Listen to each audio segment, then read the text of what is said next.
지난해 호실적 행진을 이어오던 증권업계가 4분기엔 실적이 급감할 것이란 전망이 나오고 있습니다.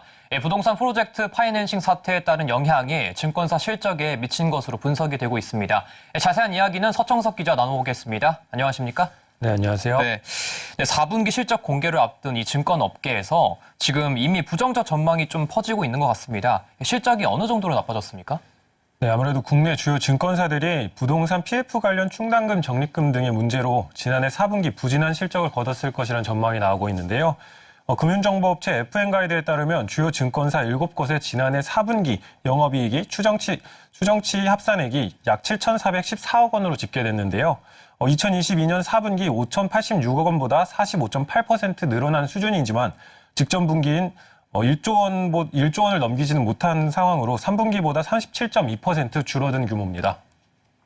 그럼 증권사별 실적은 좀 어떻습니까? 네, 증권사별로 살펴보게 되면 키움증권의 경우 지난해 4분기 1,061억 원의 영업 손실을 냈을 것으로 추정되고 있는데요.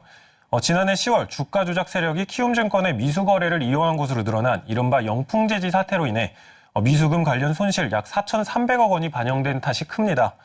이어 삼성증권과 메리츠증권이 직전 분기 대비 20% 이상 줄어든 1,557억 원, 또 1,250억 원이 각각 예상되고 있습니다. 한국금융지주 역시 4분기 영업이익 추정치가 1,720억 원으로 집계돼 직전 분기보다 20% 가까이 줄었을 것으로 전망되는데요. 한국금융지주는 한국투자증권의 모회사로 주력 계열사인 증권의 수익 비중이 절반 이상에서 80% 이상까지 차지하고 있습니다. 네, 지금 들어보면은 증권사들 실적이 좀 전분기보다 계속 감소를 많이 한 것 같은데 영업이익이 반면에 좀 증가한 증권사는 없습니까?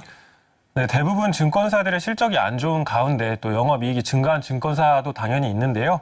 먼저 NH투자증권은 작년 4분기 영업이익 추정치가 1,623억 원으로 직전 분기와 비교해서 37% 증가한 것으로 예상됩니다. 미래에셋증권과 대신증권도 각각 1,865억 원, 460억 원을 기록해 전분기 대비 8에서 9% 증가율을 기록할 것으로 예상됩니다.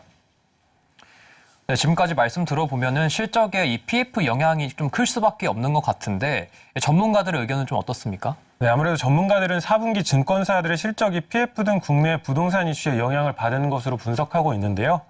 정태준 유한타증권 연구원은 해외 투자 자산으로부터의 평가 손실과 손상 차손, 또 여기에 PF 관련 충당금 적립이 추가로 발생하면서 증권사들의 실적이 시장 추정치를 대체로 밑돌 것이라고 전망했습니다. 특히 태형건설 사태에서 자유롭지 않았을 것이라는 분석이 나오고 있는데요. 다만 조화의 메리츠증권연구원은 태형건설 관련 증권사의 위험 노출액은 1조 1,000억 원이고 또 위험 노출액을 보유한 곳이 대부분 대형사여서 자본 대비 2% 미만에 그친다고 분석했습니다. 네, 그런데 부동산 PF는 지금도 계속 현재 진행형인 것 같은데 그렇다면은 올해 실적에도 좀 영향이 많을 것 같습니다. 네, 그렇습니다. 지난해 9월 기준으로 증권사의 부동산 PF 위험 노출액은 28조 원에 달합니다. 가장 우려스러운 건 PF 연체율이 계속 증가하고 있다는 점인데요. 지난해 3분기까지 증권사 PF 연체율은 17%를 넘어선 것으로 조사됐는데 이는 전 금융기관을 통틀어서 유일한 두 자릿수 연체율입니다. 증권업계는 부실 가능성에는 선을 그었지만 일단 이익에는 영향을 준 것은 분명해 보입니다. 이미 업계에선 중소형 증권사의 경우 손실이 불가피할 것이라는 게 기정사실화되고 있는데요. 대형 증권사 역시 손실에서 자유로울 수 없는 건 해외 부동산 PF에도 문제가 발생하고 있다는 점입니다. 일부 증권사는 해외 부동산 PF 손실을 반영했고 또 올해도 수익성과 자산 건전성에 영향을 줄 수 있다고 보고 있습니다. 근데 증권업계 실적 부진을 단순히 이 PF 위기로만 볼 수는 없는데 좀 다른 이유도 있을까요? 네, 맞습니다. 물론 증권업계의 부진을 PF 하나만으로는 볼 수 없는데요. PF와 함께 증권사들의 브로커리지, 주식 위탁매매 실적 부진도 원인으로 꼽히고 있습니다. 금융투자업계에 따르면 일평균 주식 위탁매매 거래 대금은 작년 10월에서 11월 대내 불확실성 확대로 부진했다가 12월 뒤늦게 회복돼 4분기 전체 일평균 거래 대금은 16조 5천억 원으로 직전 3분기보다 28.6% 감소했는데요. 다만 채권금리가 작년 10월 중 상승했다가 11월에서 12월 본격적인 금리 인하 기대감을 타고 크게 하락했고 또 연말 증시 반등도 동시에 나타난 덕분에 증권사들의 트레이딩 및 상품 손익 지표는 개선됐을 것으로 보입니다. 이 같은 상황을 종합해보면 지난해에는 주요 증권사 가운데 연간 영업이익 1조 클럽을 달성한 증권사는 나오지 않을 것이라는 전망이 나오고 있습니다.